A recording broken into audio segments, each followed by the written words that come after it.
কিছুদিন হলো বিয়ে হয়েছে, আর ওদের দুজনের কলেজের বন্ধু রাহুল এবং রশ্মিও দ্বিতীয়বার হানিমুনের প্ল্যানিং করছিল। দুই দম্পতিদেরই একটা রিসর্ট বেশ পছন্দ হলো।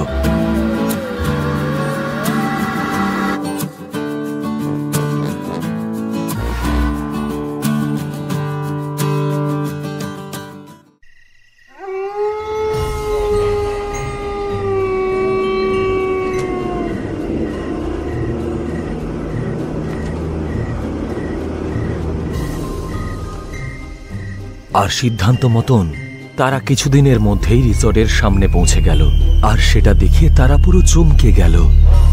ওয়াও, কি সুন্দর জায়গাটা! বিশ্বাসই হচ্ছে না যে এত কম টাকায় এত ভালো একটা রিসর্টে থাকার সুযোগ পাবো। সত্যিই যা বলেছো তুমি, খুব সুন্দর দেখতে এটা। চারজনই রিসর্টটার প্রশংসা করলো, আর তারপর গাড়িটা পার্ক করে ভেতরে ঢুকলো। রিসেপশনে একটি অল্প বয়সী মেয়ে বসেছিল, আর তাদের দেখা মাত্রই সে স্বাগত জানালো। Welcome to crystal resort. আমি হলাম মাধুরী, কিভাবে সাহায্য করতে পারি? আমরা মিস্টার এন্ড মিসেস শর্মা, আর ওরা আমাদের বন্ধু মিস্টার এন্ড মিসেস কুমার।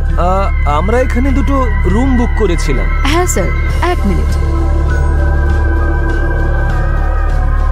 এটা বলেই সে দুটো রুমের চাবি বের করলো, আর চাবি হাতে তুলে দিয়ে বলল, এখান দিয়ে সোজা গিয়ে দোতলায় উঠে আপনাদের রুম নাম্বার 112 and 113। এই ব্যাপারটা চারজনেরই বেশ অদ্ভুত লাগলো যে মেয়েটি তাদের কাছে কোনো আইডি প্রুফ চাইল না বা অ্যাড্রেসও জিজ্ঞেস করলো না, সোজা তাদেরকে চাবি দিয়ে দিল। তারপরে চারজনে দোতলায় উঠে গেল।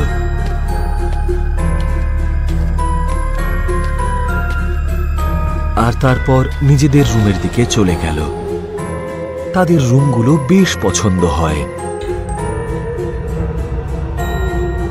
হাত মুখ ধুয়ে রাহুল আর রেশমি বিছানায় বসে গল্প করছিল, আর তারপরে রেশমি রাহুলকে বলল, রাহুল, তুমি ডিনারে কিছু একটা অর্ডার করো, আমি বাথরুম থেকে আসছি।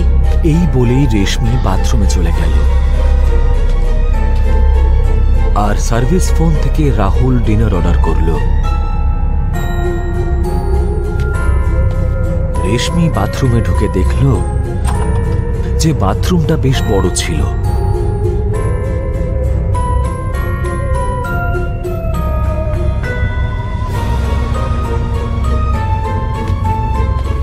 বেসিনের সামনে গিয়ে রেশমি মুখে জল দিতে লাগলো।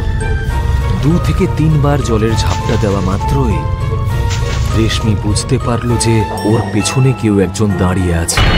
মুখ তুলে সে আয়নায় তাকালো আর আতঙ্কিত হয়ে পড়ল। ওর ঠিক পেছনে নীল শাড়ি পরে একটা লম্বা চুলওয়ালা মহিলা দাঁড়িয়ে আছে। তার গায়ের রংটা পুরো সাদা ধবধবে এবং ভয়ঙ্কর চোখ নিয়ে সে তার দিকেই তাকিয়ে রয়েছে। রেশমি চিৎকার করে পেছন দিকে ঘুরল। সেই ভয়ঙ্কর চেহারার মহিলাটা রেশমির গলাটা চেপে ধরল এবং ধাক্কা মেরে মাটিতে ফেলে দিল।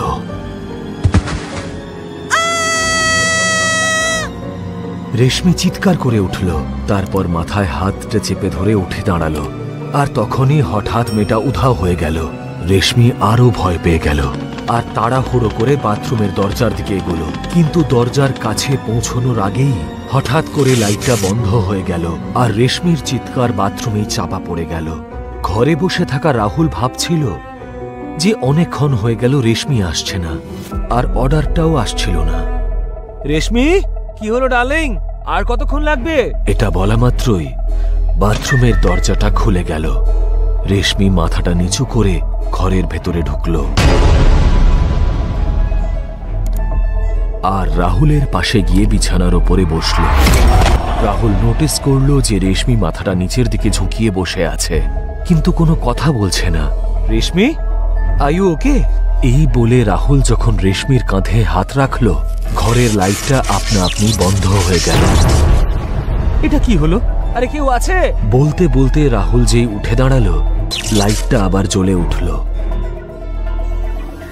রাহুল দেখল রেশমির পাশেই সেই ভয়ানক মহিলাটি দাঁড়িয়ে আছে আর তার দিকেই তাকিয়ে আছে। রেশমি, ওঠো! এই বলে রেশমির হাতটা ঝাঁকিয়ে তাকে ওঠানোর চেষ্টা করলো, আর রেশমি যেই ওর দিকে তাকালো, রাহুল আবার ভয় চিৎকার করে উঠল। রেশমির মুখটা পুরো সাদা হয়ে গেছে আর চোখটা লাল টকটকে হয়েছে। আমরা এখান থেকে যাব না রাহুল, আমরা এখানেই থাকবো। এই বলেই রেশমি মাথা নাড়াতে লাগলো, আর মেয়েটা ধীরে ধীরে ক্রমশ রাহুলের দিকে এগিয়ে এলো। রাহুল পালানোর জন্য দরজা খোলার চেষ্টা করছিল, কিন্তু দরজাটা আটকে গিয়েছিল। তাই হাজার চেষ্টা করা সত্ত্বেও রাহুল তা খুলতে পারল না। রাহুল পেছনের দিকে ঘুরল। মেয়েটি প্রায় রাহুলের কাছাকাছি পৌঁছে গিয়েছিল, আর তার হাতে ছিল একটি ধারালো ছুরি। মেয়েটি রাহুলের গলায় ছুরিটা চালিয়ে দিল, আর রাহুলের গলা থেকে গলগল করে রক্ত পড়তে লাগলো। রাহুল মাটিতে পড়ে ছটফট করতে লাগলো, আর সঙ্গে সঙ্গে মেয়েটি বলে উঠল, welcome to our crystal resort. অন্যদিকে বরুণ আর শ্বেতা ফ্রেশ হয়ে গল্প করছিল। অনেকক্ষণ কেটে যাওয়ার পরে বরুণ বলল, রাহুল আর রেশমি তো ঘর থেকে বের হচ্ছেই না। আমি ভেবেছিলাম একসাথে ডিনারটা করব। আরে তুমি অর্ডারটা তো করো, আমি না হয় ওদেরকে ডেকে আনছি। শ্বেতা কথাটা বলছিল, সেই সময় রুমের দরজাটা খুলে গেল, আর সেই ভয়ানক নীল শাড়ি পরা মহিলাটি একটা ট্রলি হাতে ওদের রুমে ঢুকলো। তবে ওর মুখটা পুরো চুল দিয়ে ঢাকা ছিল। আপনাদের ডিনার তৈরি স্যার। দুজন দুজনের দিকে তাকিয়ে রইল। তারপরে বরুণ বলল, আমরা তো কোনো খাবারের অর্ডার দিইনি, তাহলে আপনি কাকে জিজ্ঞেস করে এনেছেন? আপনি একবার খুলে তো দেখুন, আশা করছি আপনাদের খুব ভালো লাগবে। এটা শুনে খাবারের থালার ঢাকনাটা যেই শ্বেতা খুলল, তাতে রাখা কাঁচা মাংস দেখে দুজনে আতঙ্কিত হয়ে গেল। বরুণ এক ঝটকায় খাবারটাকে মাটিতে ফেলে দিল।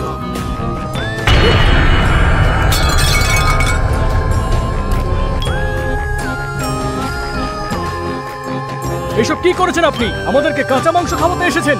এটা শোনা মাত্রই যখন মেয়েটি মুখ তুলে বরুণের দিকে তাকালো, তখন দুজনেই ওর মুখ দেখে ভয় চিৎকার করে উঠল। Welcome to our crystal resort. খাওয়া শুরু করুন আপনারা। এই বলে সে হাসতে শুরু করল।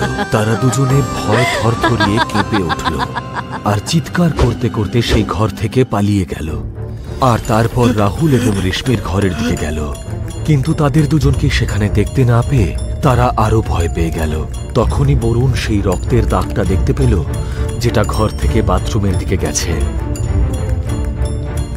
বরুণ শ্বেতার হাতটা ধরে সাহস করে বাথরুমের দিকে গেল, আর সেখানে দেখল যে রাহুল এবং রেশমির লাশ পড়ে রয়েছে। শ্বেতা চিৎকার করে উঠে বলল, বরুণ প্লিজ তাড়াতাড়ি এখান থেকে চলো, তাহলে আমরাও মারা যাব। তার কথা শুনে বরুণ তাড়াহুড়ো করে পালানোর চেষ্টা করল, আর তারা মারাত্মক ভয় পেয়ে পালাতে গিয়ে দেখল সেখানে রাহুল এবং রেশমির আত্মা তাদের সামনেই দাঁড়িয়ে রয়েছে, এবং তারা দুজনেই বলে উঠল, এবার তোমরাও এখান থেকে বেরোতে পারবে না। এবার আমরা সবাই এখানেই থাকবো সারা জীবনের মতো এই রিসর্টে।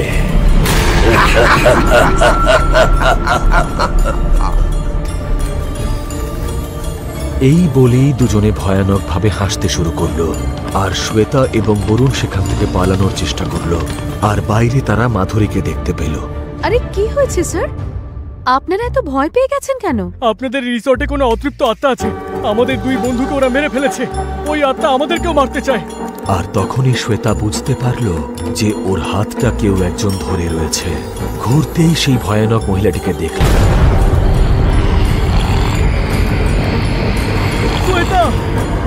বরুণ চিৎকার করে উঠল, কিন্তু ততক্ষণে ওই মেয়েটি শ্বেতাকে টানতে টানতে অন্য একটা ঘরে নিয়ে চলে গেছে, এবং সেই ঘরের দরজাটাও আপনা আপনি বন্ধ হয়ে গেল।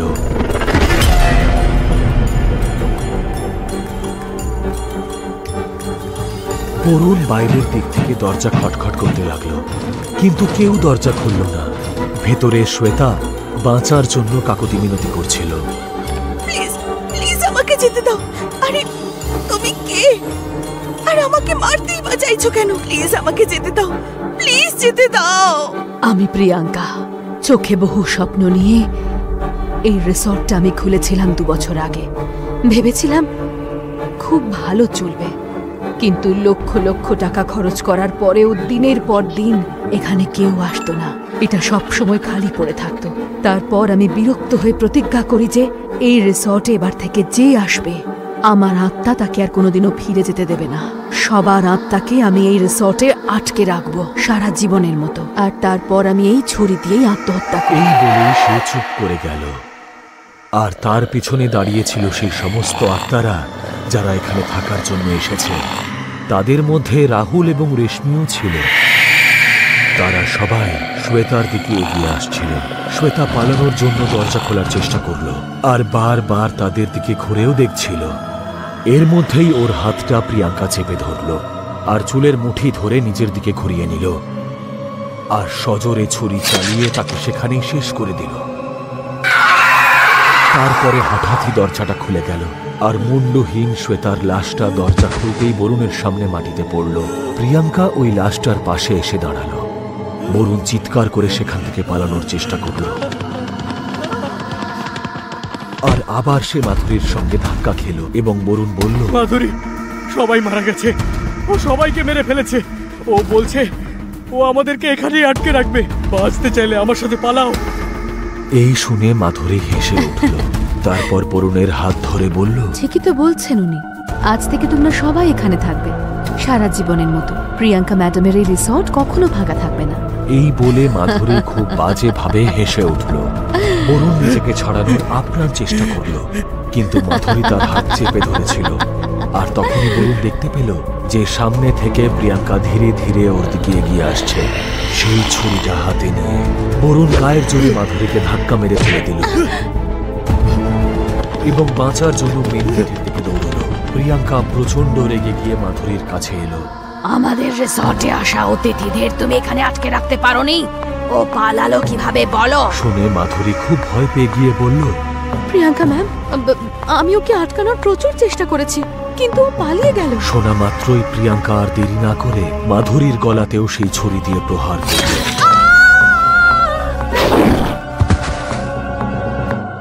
বরুণ অনেক কষ্টে মেন গেটের কাছে এসে পৌঁছলো, কিন্তু গেট থেকে বেরোনোর আগেই আচমকা গেটটা বন্ধ হয়ে গেল। রিসর্টের সব লাইটগুলো জ্বলতে নিভতে শুরু করলো।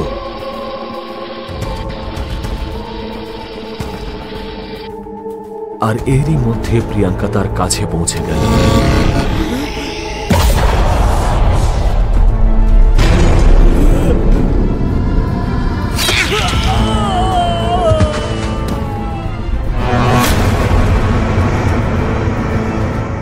কিছুদিন পরে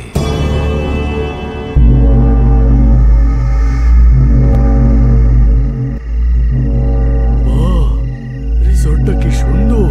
ওরা যখন রিসর্টের ভেতরে ঢুকলো, দেখলো রিসেপশনে বরুণ বসে আছে। Welcome to our crystal resort.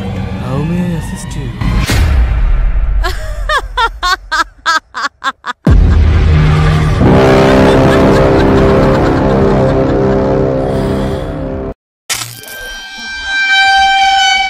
গল্পটা ভালো লাগলে লাইক, কমেন্ট, শেয়ার করে দিন।